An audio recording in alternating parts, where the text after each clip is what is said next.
Joe talks about Joe. And now, your host, Joe Slepsky. Hey everybody, it's me, your host, Joe Slepsky, and welcome back to Joe on Joe, the only podcast where I cover every episode of the Sunbow cartoon, the DIC, even Extreme, and every issue of Marvel's Real American Hero comic book, page by page, panel by panel. And now we have turned our attention to our new format, which is You on Joe. You, the G.I. Joe fan who just absolutely love America's favorite fighting team, you are the star of this show.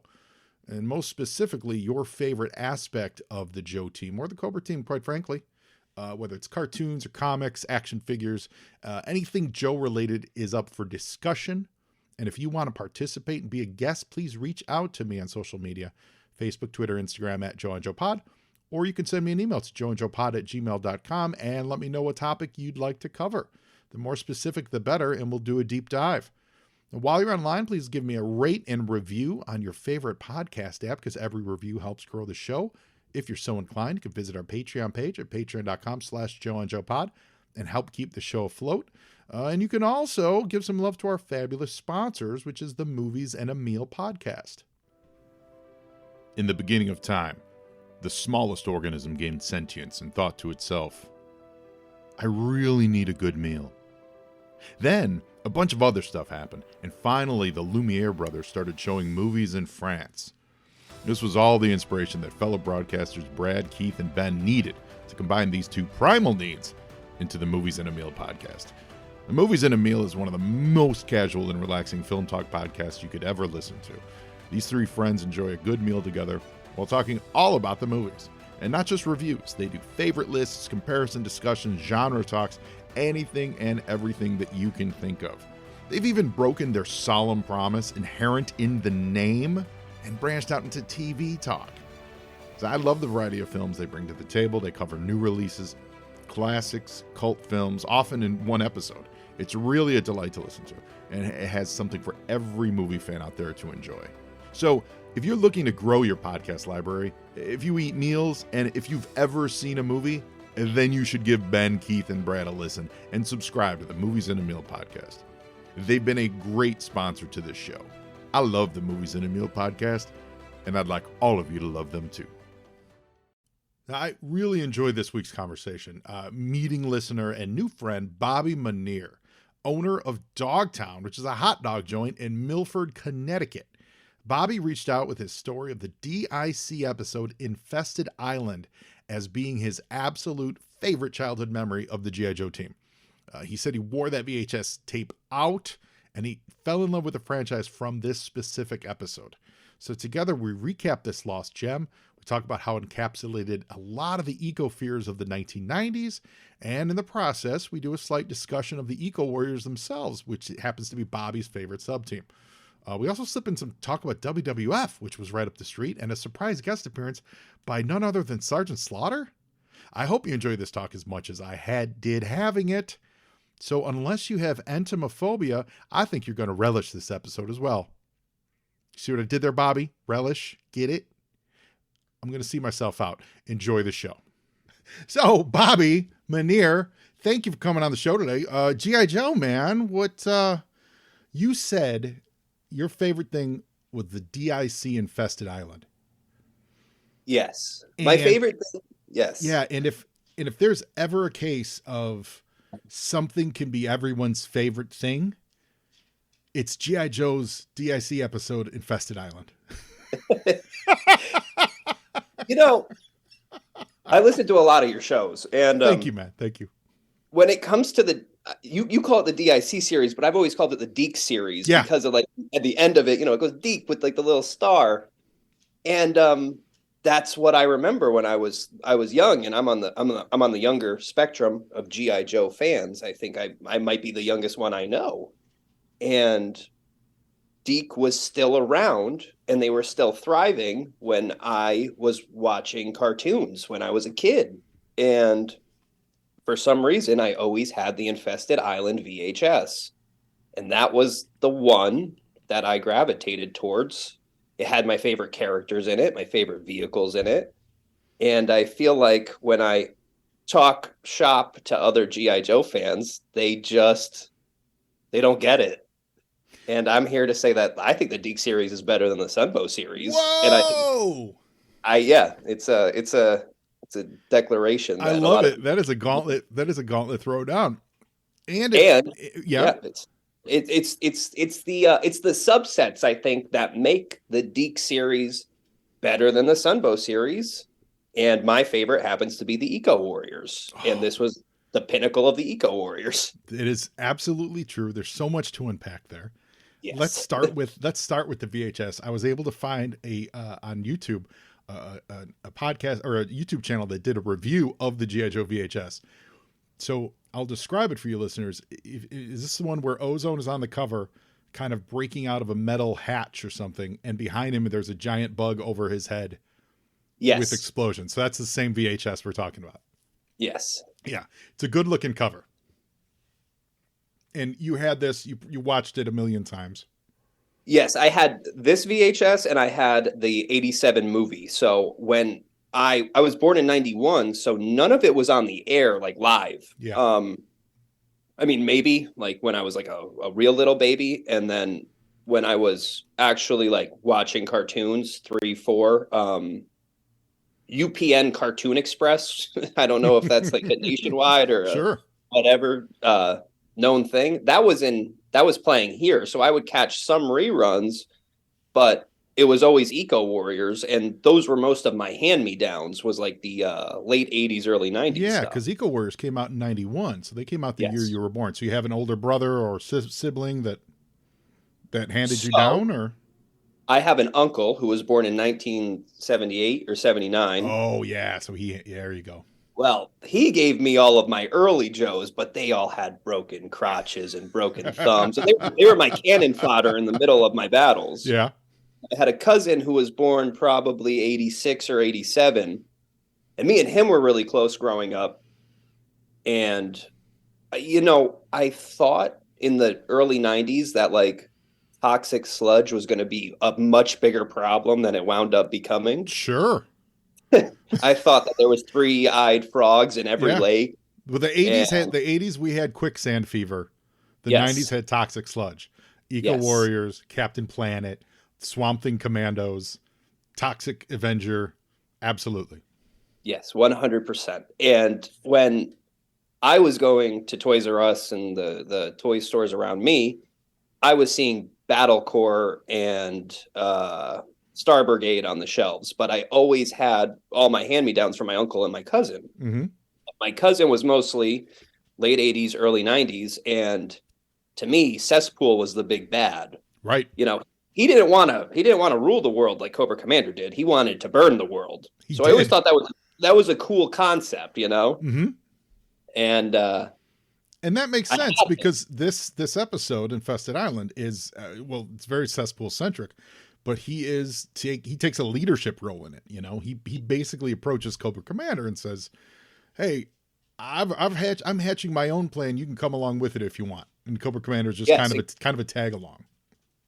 And Cobra Commander shows up and doesn't really play a big part in it, which is what I kind of liked, because the other 2 Eco Warriors episodes that I can recall, at least, Cesspool is seeking him out for partnership, and he's still planning on double crossing him. Yeah. Well, Cesspool was a CEO, like he's his own leader. He's not there to take commands. So, Bobby, you are calling from Milford, Connecticut. I live in Bethel, Connecticut. Oh, you live in Bedford, but yeah. Your stand, you run a hot dog stand called Dogtown. Yes. I love encased meats. I'm from Chicago. I'm a big fan. Tell us about Dogtown. What's Dogtown all about? So Dogtown it's a hot dog stand, mainly. And I spent a couple years out in LA, and I always loved the Los Angeles burger scene. Yeah. And I think that LA does a lot of really, really, really good food things, but hot dogs is not one of them. And on the East Coast, hot dogs is it's a niche-y thing. It's like a pork and beef blend. Like that's like our thing in Connecticut and New Jersey. New York is more of like the all beef hot dogs. And there's like a New York style. There's a New Jersey has a Ripper Dog style, and Chicago has Vienna beef. Yeah. That's their thing. Yep. Connecticut's kind of like a mix match of all of them.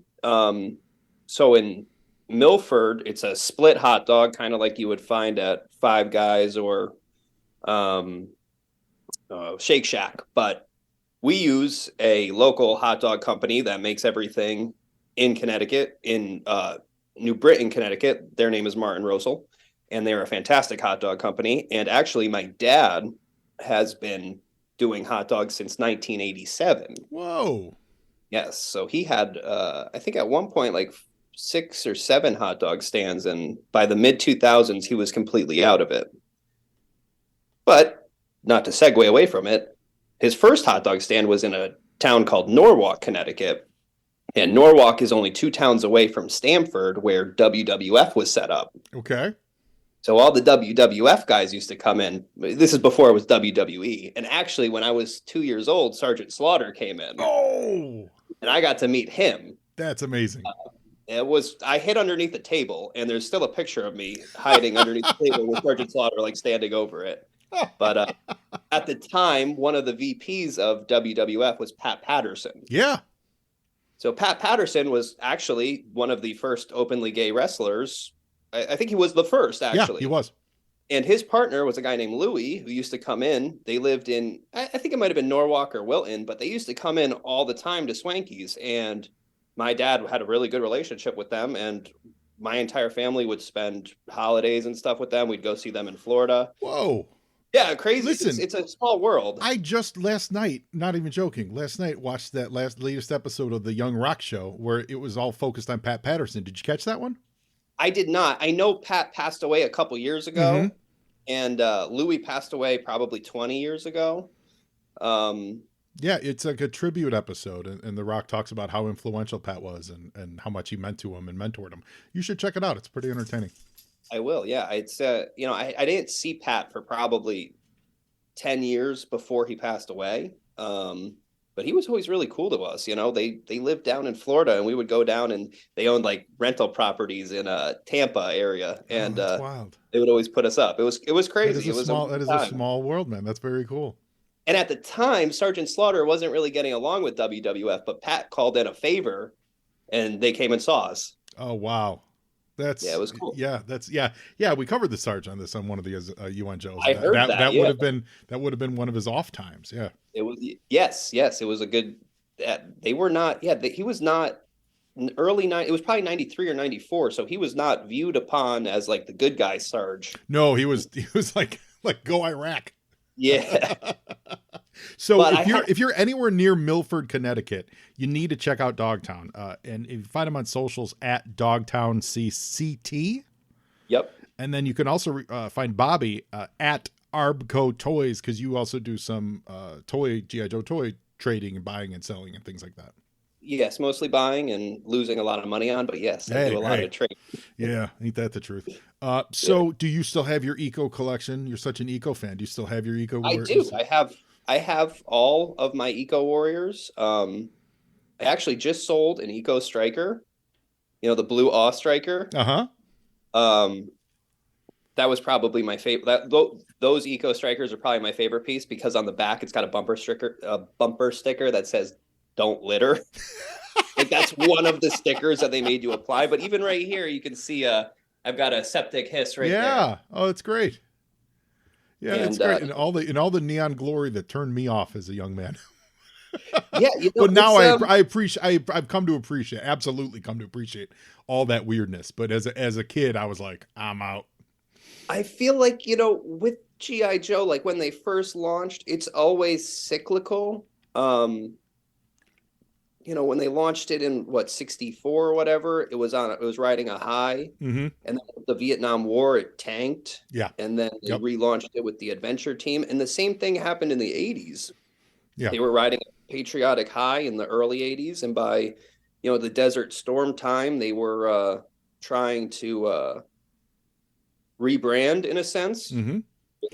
We've talked about that on this show a lot over the years. I mean, doing this 7 years, where my view is it's strangely hard to keep the brand seemed to do best when we actually were not at war. Yes, because 100%. because you then have people that they're in your family, they're your cousins, your friend, your brothers, you're actually fighting. So when you get to the more modern Middle East conflicts that we've had, the 20-year, it's hard to get that brand going because there's no distance from it. There's no fantasy or mystery around it. It's just, no, it's really happening. So we don't need the toys to play with it. We want to escape from it a little bit.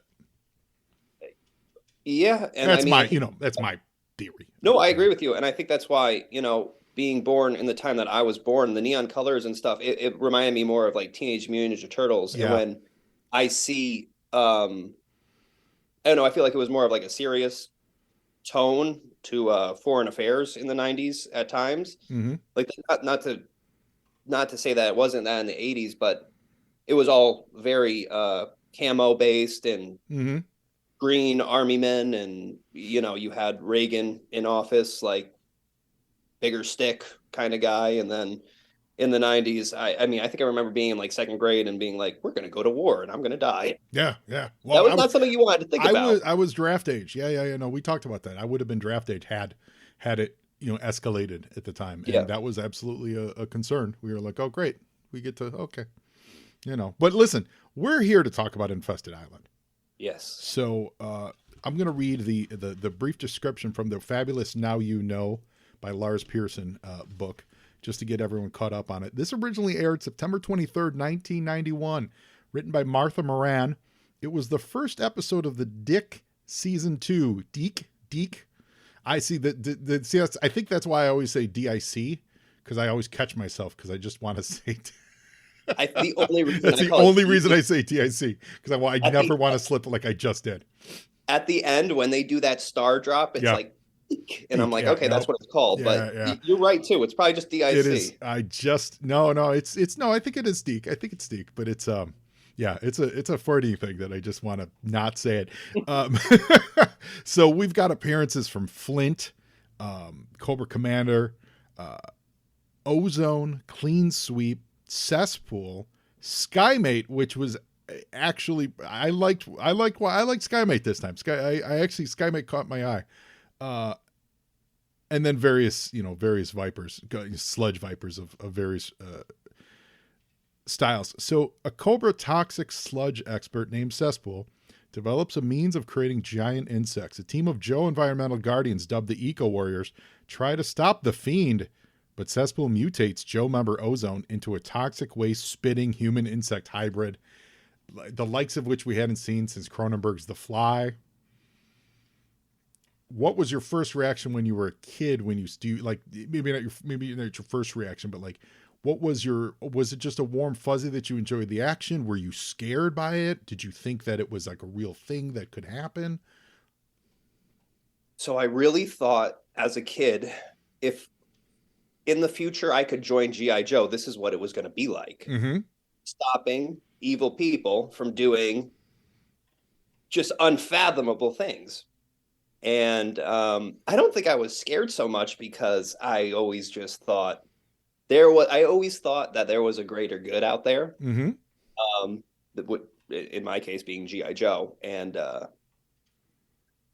growing up, like my parents applied it a lot to just like my daily life. Like, if something was going on in the world, they'd be like, oh no, don't worry about that. G.I. Joe will show up.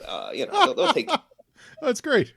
Yeah. So and then literally Sergeant Slaughter walks into the hot dog stand. So I had no. Yes. I mean, that's. There was actually a Toys R Us being built. Sorry to get off topic. Right down the road from the hot dog stand, and my parents were trying to keep me from getting in there. And when they were building it, they were like, "Those are Cobras building that. You don't want to go to that Toys R Us." And I was like, "Okay, you're right." I mean, to the point where, like, even on Thanksgiving, my parents would bring like farm fresh turkey with like a bullet hole in it, and they'd be like, we met up with the G.I. Joes in the woods, and they helped us find this turkey. It's a laser hole. It's a laser Yes, torch. laser hole, yes. And, so I really thought, like, all right, whatever happens in the world, like, the G.I. Joe team will take care of it. But watching this episode, I mean, I think the thing that really got to me is, like, it was a culmination of like the 90s. And like I said, like watching all of like Rocko's Modern Life, watching The Simpsons, watching all these like pop culture, like cartoon icons, and they're all talking about recycling and toxic waste and nuclear meltdowns. I'm like, this is the problem of the world that we're gonna face. Like this is what my generation is gonna Yeah, face. I mean, and it didn't go away. no, it's still bad. Yeah. But I really thought like if I went into my like local like watering hole, I was gonna see like green sludge pouring into it. Oh, that's great. But that's not the thing that made this episode so important to me. What made it so important to me was that you're right. It touched on so many characters and vehicles, and the gliders were my favorite part of it. I think, the air commandos minus the eco warriors, like you saw a retaliator in it. You saw all these things. And again, being born in 91, I didn't have all this stuff brand new. I had some of it. Most of it was broken. But when I saw like Cesspool's island, the Skull Island, yeah. We're going to talk about that. That's a base. That's for a villain. base. So let's get into that. So Cesspool, the show starts with a really great. It starts with a great format that DIC did. I'm trying to say Deke, but that DIC did. That Sunbow kind of never really did, but Deke did it multiple times, where it would do like a cold open. Yes, and and Sunbow never did that. So in this case, there's a cold open. They're in the middle of a battle. They're fighting. It's the Eco Warriors. They're fighting Cesspool.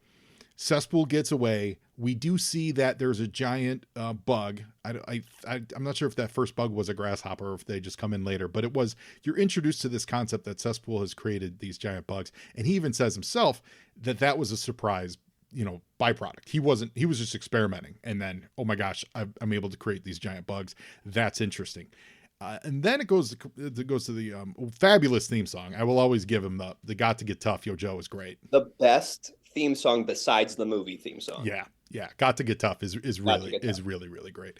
And then it starts, and it's 4 months later. So that alone is, I would say, a more sophisticated storytelling beat, I think, than most cartoons geared to kids, to say, no, time passes and life goes on, and now these guys are up to different stuff.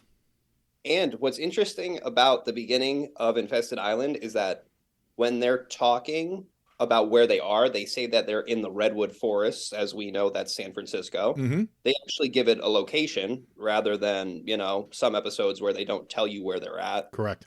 And Cesspool's running through the forest, just spewing toxic waste on all the redwoods, which are beautiful ancient trees that have been there forever. Mm-hmm. And he creates a giant bug that he didn't even know he was going to create. He was shocked by it too. Right. And it takes Flint in a brawler tank to stop him. And I feel like that's one of the only times we've ever seen the brawler tank on a Deke episode. But I could be wrong. I'm not saying that it's the only time, but it's definitely one of the only times I remember seeing that tank. No, I know you've said that you love Deke better than Sunbow, but this Flint versus Bill Ratner Flint. What's your preference? So as a kid, I don't think that I made the connection that this was the same Flint. Same guy, yeah. I think, it actually almost took me rediscovering G.I. Joe to get to like issue 125 or whatever in the comic book to realize like in the comic book continuity, they throw him into the Eco Warrior group. And they're really only like two issues in, and then they're forgotten about. And yeah, as an adult, I can understand it's the same Flint, but as a kid, I did not make that connection whatsoever. Yeah, that makes sense. But I mean, Flint to me will always be the Green Beret and the dating, married to Lady J. Thank God. But thank God. Thought I was going to have to call an end to this conversation right now. But, if he had to pick a dual role, I think he picked a pretty good one. Oh yeah, he did well. A secondary specialty, if we would. So, and that's the move. So the show then moves to San Francisco, where Ozone, or rather, no, I'm sorry, Cesspool, that's the name. Cesspool is taken over and said, hey, I'm releasing all these bugs on San Francisco. I'm going to hold this town for ransom, and come stop me, G.I. Joe. Now, there's that great moment of normally done by Cobra Commander that Cesspool has to say, you don't hold my beer, Cobra Commander. I've got a plan. I'm going to call G.I. Joe and tell them about the plan and where to meet me. Instead of just doing my plan, I'm going to call them to get them there. He throws down the gauntlet. Yep. Yeah. He breaks into their communication. So that was always welcome to see. There was also a great line in there as they're flying into San Francisco. Flint says he's talking to the rest of his team about their plan to go in, and then he pauses, and it caught my eye because it looks like he's calling someone else, and he just says, San Francisco, here we come. So on one hand, my first thought was, is he just like calling the city of San Francisco? And then I realized the writer, Martha Moran, it's a subtle joke on the song California, Here I Come. Are you familiar with that song? I am not. I did not. Yeah, it's an old song, and it like for years they tried to make it the California state song and everything. But when I was watching, I'm like, why does that sound familiar? So I had to Google it, and yeah, it goes like California, here I come. So that's what that line is referencing. When Flint says San Francisco, here I come, he's actually referencing that song, which I thought was pretty neat. Yeah. Yeah. They call it being a Cobra City. Like they're going to turn it into a Cobra City. But everyone's turning into bugs. It doesn't seem on brand for Cobra. So the people aren't turning into bugs. No, I'm sorry. The bugs are getting big. Yes. Yes. Yeah, sorry. You're correct. So the bugs are getting giant. Yes. That doesn't feel on brand for Cobra. So what I kind of like about it is, like, again, when I'm watching this show as a kid in the 90s, I'm also seeing a lot of, like, for some reason, there was a lot of like Egypt throwback cartoons back then where it's like locusts infiltrating, like, and it kind of, it looked like locusts swarming the city, like a plague almost. Yeah. If I had to call it anything, it looks like Cesspool is like creating a plague. And Cesspool is his only goal is to get them to give up the city. And he tells G.I. Joe exactly what he's planning on, not every detail, but he winds up getting them to give up the city by mutating these bugs, and the bugs are just all over the city. And I think it's interesting to point out that, and this was smart for the writers, the bugs aren't actually going crazy yet. We'll get to that part. They are just being bugs. It's just that they're huge. So there's these grasshoppers that are like the size of a Cadillac. And you're right, as far as the locust swarm, that's the way they animated it. Imagine that would be frightening. Actually, I got a lot of vibes of like the first Avengers movie when the Chitauri first hit New York. Yep. Without like the blatant, we're here to destroy everything, because the bugs weren't really doing that, but that kind of swarming, that they were just everywhere, and it was all over the city of San Francisco. And he controlled them with like he had like satellite dishes all over the place, but it was like a frequency. It was like a frequency, right? That wasn't more of it was like I believe the way it plays out in the episode, you could drive them crazy, or as we see at the end, you could kind of attract them. Right. So like he could either push them away, or he could attract them, or drive them nuts. And then there are some great shots like in San Francisco of like the bugs on top of like on top of a building, and there's like a woman rubbing her eyes. Like, am I seeing it? And then it comes clean sweep in it's one of those 90s jets. I forget what it's called. And he lassos the bugs. Yes, he lassos the bugs, and then they wind up snapping the thing, and he bails out of his jet, and he's got a glider on his back. And I'm like, that's exactly that's got to be what it's like. Yeah, the gliders get cool looks. What I liked about that moment was they did the old the woman thought, like, am I seeing giant bugs? She looks away, he takes the bugs away, and when she opens her eyes again, they're gone. So it's one of those like, did I just see what I saw? Moments. Yeah. Meanwhile, the illustrators left the big bite marks out of the top of the building, so it's like obviously it was there. Yeah, for sure. And so while this is like the initial battle, Ozone in a just a Herculean leaping effort managed to snag hold of one of the helicopters of Cesspool as he's flying away, and it's like Indiana Jones holding onto the submarine. He holds on for dear life until they get back to this Skull Island. Yes. Yeah. Where once he's there, he's kind of quickly discovered, and he gets dropped in a sludge, a la Joker into the green goo at Ace Chemicals. Yes. very, very, very Burton Batman-esque. Very much so. Yes. And we kind of don't. I kind of appreciate that they don't hide the fact that it mutates him. You know, it's when it happens, it's played as a surprise, but it's also not a huge reveal like they save it to the end. We find out relatively in the middle of the show that he's been turned into. You can see that he's been turned into this monster. They reveal it to the Joes. They don't go through the whole transformation. He's making a call back to base, and he's like, something's wrong. Right. Cut to commercial, and then when we're back, we see him. Yeah. He manages to slip a call out to the Joes so that they know where to go. But yes, you're right. We don't see the transformation, but it's also not like a third act reveal. It's kind of a second act reveal because you see him behind the bars in his ozone clothing. My big question on that though is that sludge made everyone super huge. Why didn't we get a super huge buggy ozone? I mean, I guess it really has a different effect on him than it does on the bugs. It should have just made him huge. So I'm assuming it's because he's a human. It turned him into a bug versus the bugs. It just turned them giant. Yeah. Or maybe technically maybe it was different sludge. I don't know. I don't think so because they're dumped. Do you remember when they're dipping the bugs into the sludge? They've got these giant cages with these tiny bugs, and then when they pull them up, the bug is like filling out the entire cage. Yeah, you're right. Yes. So like we see, that kind of transformation. Yeah. Okay. And I'm thinking, I don't know, it just has to be a different, maybe like they were just like, well, no one's going to ask too many questions. It's just their genetic makeup, you know? It's still fun. It's still absolutely fun. It's a fun reveal. If we look at the way that Cesspool transformed into just having super bad breath and a crazy scar, he didn't turn into a giant either. And I would imagine that that was an early version of this sludge. Right. So, I mean, maybe it's the same sludge, just attuned to I guess an insect DNA or something. maybe from all the maybe that's what it is. Maybe because that is where they're dipping, like they're hot dipping those bugs. Maybe enough bug DNA got into the juice. Yes. So that when he went in there, he picked up latent bug DNA. That might be. And that's your no prize. That's your no prize.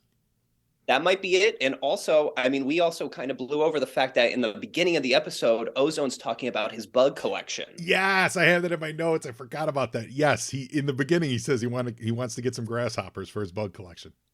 So maybe he's just got bugs on the mind. I don't know. Yeah, or bug DNA on him. Maybe maybe one of the grasshoppers was like in his pocket, hitched a ride, Jiminy Cricket style. Yeah, because if it's any bug that he turns into, it's a grasshopper or a ant of some sort. Yeah, he was a looking mutant. Well, when Ozone reaches the Joes on the phone, we get what Flint dubs a Class 1 Eco Alert. And the rest of the Eco Warriors, they get to the Skull Island. They have a fight, and that's when Cesspool releases this ozone bug creature. Before that, we actually see Cesspool's plan go into effect, which is he launches all these giant bugs and he turns that sound wave on. And all the bugs are then attracted to cities across the world. So Paris, London, wherever, these giant bugs are now using satellite sound waves to travel there, and they're going to terrorize them. That's going to be part of what they call their, like the Cobra, new Cobra order, so to speak. So the Joes get there. Ozone's been released. They send a sound which drives Ozone crazy, and he starts to fight the Joes. It's a cliffhanger. It's like a nail biter. Ozone ends up hanging on for his dear life off the edge of the satellite dish. And that's when, and by the way, they left Clean Sweep back. I forgot this. Clean Sweep gets left back at the base because he's working on a antidote vaccine. Yeah, he's working on an antidote for it. So he makes a Wild Bill-esque last minute save and shows up and sprays the antidote onto Ozone, turning him back into human. I think that there's a couple really cool shots when they when they send out the bugs to go to Paris and New York, and there was one other, and they did like a still shot of like that frequency of like these I think it was 3 cities, and it wasn't in an illustration that's like similar to what the cartoon is illustrated. It almost looked like it was like a water painting or something, and it was people like in a panic covering their ears. Do you remember that scene? Um, I do. Like they send when he starts the frequency, and they're talking about the cities that like the bugs are going to hit, like they show like screenshots of like 3 or 4 cities, and like there's just like people like outside of like the Eiffel Tower and outside of the Statue of Liberty, like covering their ears. Oh yeah, yeah. So I'm looking at it right now. So I think Moscow is one of them. Sure, yeah, that makes sense. Yeah. And so there's this frequency all over the world where the bugs are being attracted to, and they're again, you don't see them terrorizing these cities or anything. But what I find interesting is when they release Ozone, he's on the giant grasshopper flying to wherever he's going to go, but he actually turns around. He turns around and then he falls off the grasshopper. So like it was like his, I don't know, like inner strength or goodness, just being a Joe, that made him turn around. And he was holding on to after he falls off the grasshopper, he's holding on to the satellite dish, and he's looking down and looking up and looking down and looking up. And then finally Clean Sweep comes and gives him the antidote. So like, even though he was a bug, he, in my mind, he stopped that grasshopper from flying and jumped off because he knew the Joes were going to need him on that island. You're totally right. And I think that speaks to the fact that they weren't mind controlling these bugs. They were just using this to drive them crazy. Right. So I think that's a really good astute observation there, Bobby. I feel like, he was coming at Flint after they let him out of the cage, like aggressive, like any animal. They were pumping out the sound. And he almost ran away to get out of that situation. But when he saw like where he was going, he was like, no, I'm a Joe, and I'm going to stick here with my buddies until something changes. And he's panicked on the satellite dish. Again, I thought satellite dishes were all over the place and they were bad. But, and then Clean Sweep saves the day. And Eco Warriors, Clean Sweep always saves the day. He always comes up with what they need to beat Cesspool. So thank God for him. Yeah. Well, Flint gets trapped and he's going to get dumped in the toxic sludge too. When Ozone on his glider, which really does deploy pretty cool. He comes through, knocks it down. He saves the day. We should also, make sure we don't forget that Skymate showed up. Yes, Skymate. First he saved Clean Sweep after he got toxo sludge on his glider after he lassoed those bugs back in San Francisco in the first act. And he's got a proper Australian accent, which I appreciate. Yes, I think in this episode he said wallowing wallabies at one point. I think you're right. Yes.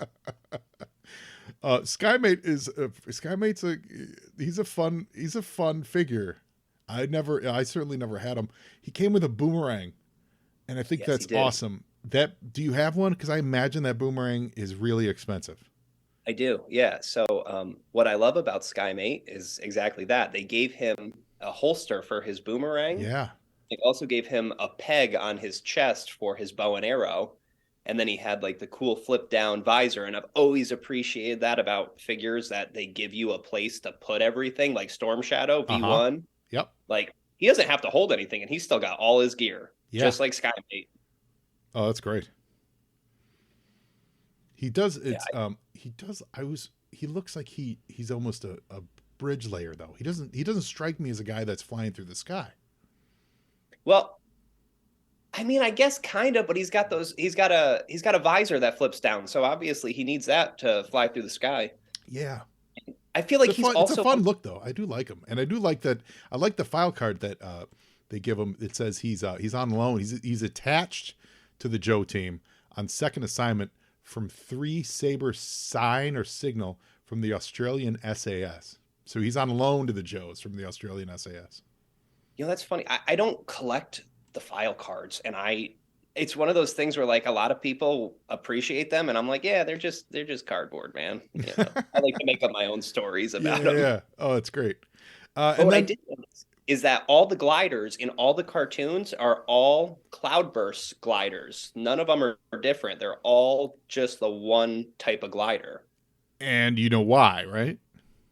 I do not know why. Cheaper to animate. Well, okay, yeah, I guess so. That's literally, it has to be why. So they don't have to keep track of what glider is what. They just use, they have one glider model. But okay, so Skymate's glider had a wallaby on it. Oh, did it really? Like, the toy, it literally had like a wallaby and crosshairs on it. So, that's really funny. I didn't know that. That's great. Yeah, I was kind of disappointed when he didn't have that glider, but I get it. Yeah, that had to be an animation money save. Oh yeah. Plus, it probably would be just difficult to track to make sure that they're animating the right one if it's just slightly off. Well, you don't get a lot of variations on even things like Sky Strikers. Like one Sky Striker looks the same as the other one. I mean, like I said, I love the Deke series, but it doesn't look like they were paying too much attention to the continuity that they were running. Do it cheap. That's the Deke. So yes. So after Flint gets saved at the last minute, Cobra Commander, who has shown up, by the way, is hilarious because Cobra Commander has shown up just to partake in the glory of the victory here, and he only shows up just in time to get defeat handed to him. And the Joes reverse the polarity of that signal. So instead of guiding these bugs to other cities, New York, Moscow, Paris, etc., the signal is now bringing them back to this sludge island, while Clean Sweep seeds the sky with the antidote so that they're no longer huge. Yes, unbeknownst to Cesspool and Cobra Commander, they are no longer huge, and they start freaking out that these giant bugs are coming back. Yeah. To the point where they're almost in tears. Yes. And I like how the Joes detail how they took Cesspool's plans, they took his disc, he's not going to get it. And they're going to break down his machinery. And at no point do they also say, and we're going to take you into custody. Yes, they basically just let them go, and then they look surprised when the helicopter flies away. We don't even see them board the helicopter. They're just on the helicopter. There's no smoke. There's no. I'm gonna get you now. Like the camera cuts away back to the three Joes who were literally staring right at Cobra Commander and Cesspool, and when it cuts back, they're gone, and there's a helicopter flying away. And to further on that, when they stormed Cesspool's island, I counted how many people were actually storming it. It was heavy duty, got shot out of the air, but obviously he's still alive because no Joe dies. Yeah, of course. There was Psych Out in his blue uniform. There was Low Light there. There was Tracker there, and they all had their the Eco Warrior helmets on, right? And right. They storm the base, but that's the last time we see them. So I don't know what happens to them, because at the end it's just Flint, Ozone, and Skymate standing there. Yeah, it's a good point. Yeah, the Eco Warrior masks, the helmets kind of look like mask helmets. Very Tracker mask kind of stuff. Yes, they do. They almost like a low budget Ozone mask. Yeah, there they are. I see they're storming the castle, and then they're dropped from the episode. So that was a fun way to end it. Look, and then I get away on a plane, and then Joes are like, "Oh well, we saved the day." I mean, it's fun though. It's fun. It's fun. It's totally fun. I'm picking it apart a little bit here and there, but it's a totally fun episode. I think giant bugs are always going to be a good time. We all know that they were grasping for a new audience when these episodes were coming out. And I mean, I'm a prime example of what it caught, Yeah, it worked. Years later, even, because, you caught this in arrears. Yeah, like I said, I just had the VHS. I didn't even catch this live. I mean, I remember when Extreme came out, and I remember when G.I. Joe versus Cobra and Spy Troops and all that stuff came out. But these were like the OG things that I held on to. And I think that it was in part, the action figures and these episodes were just Super Soakers were also really big back then with the backpack. So like we could all be Eco Warriors, running around spraying the Super Soakers. Do you still have your VHS tape for this? I don't know. I mean, it might be at my parents' house. Yeah, you should. You should dig that up. And then you got to find a VCR. But Yeah. I had mine was the way you're talking about this. Mine was Countdown for Zartan. Oh no, I'm sorry, Satellite Down. That was my VHS that I watched a million times. I had Countdown Zartan too, but Satellite Down was the one I watched all the time. Satellite Down was the one with the Primorphs or something. Yeah. When Lady J admits to using a hair rinse. See, I went back and I watched all of Sunbow, and I'm like, why are people talking shit about Deke? Like, this is crazy. And I mean, I love it all. It's so good, yeah. But it's like, it's generational, I guess. It is. Well, it is. It's furthering the notion that everyone's very often your favorite thing is the version of it you found, whether it's comic books, in this case, cartoons, G.I. Joe. It's that version that struck your fancy because it did. It for good, for whatever part of it ignited your imagination. There's a reason for that. And I think that's 100% valid. And I love exploring that on the show. It's really great. So thank you for exploring that with us, Bobby. Hell yeah, of course. This has been great. So remember, go to Dogtown. Yes, please. Get good dogs. Do you guys do any specialty dogs, like specialty meats and things like that? Our whole menu is kind of like different hot dogs you'd find around the country. Cool. And it's very like skateboardy themed, obviously with Dogtown in the name. Oh yeah. So like our California style hot dog is called a Zephyr dog, and our Chicago style hot dog is called a Duster dog because we dust a little celery salt on top for you guys. Beautiful. Oh, pretty sure you were asking about ketchup on a hot dog. Here's my take. Yes. Here's my take. When you don't have a tomato available, I have no problem with ketchup being on your hot dog when there's no tomatoes available. And very often you don't have fresh tomatoes around.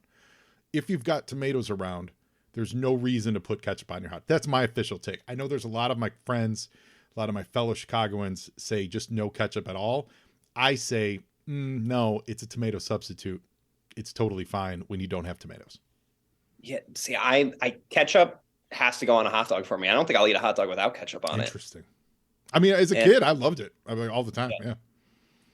And I mean, I'll put ketchup. I put ketchup on pretty much everything, but on a hot dog, I think just a hot dog with just ketchup. And my dad has always been it's probably because my dad only eats mustard. So that's probably why I was like, you're a rebel. You're a mustard rebel. I like that. Yeah. I like that. What do you?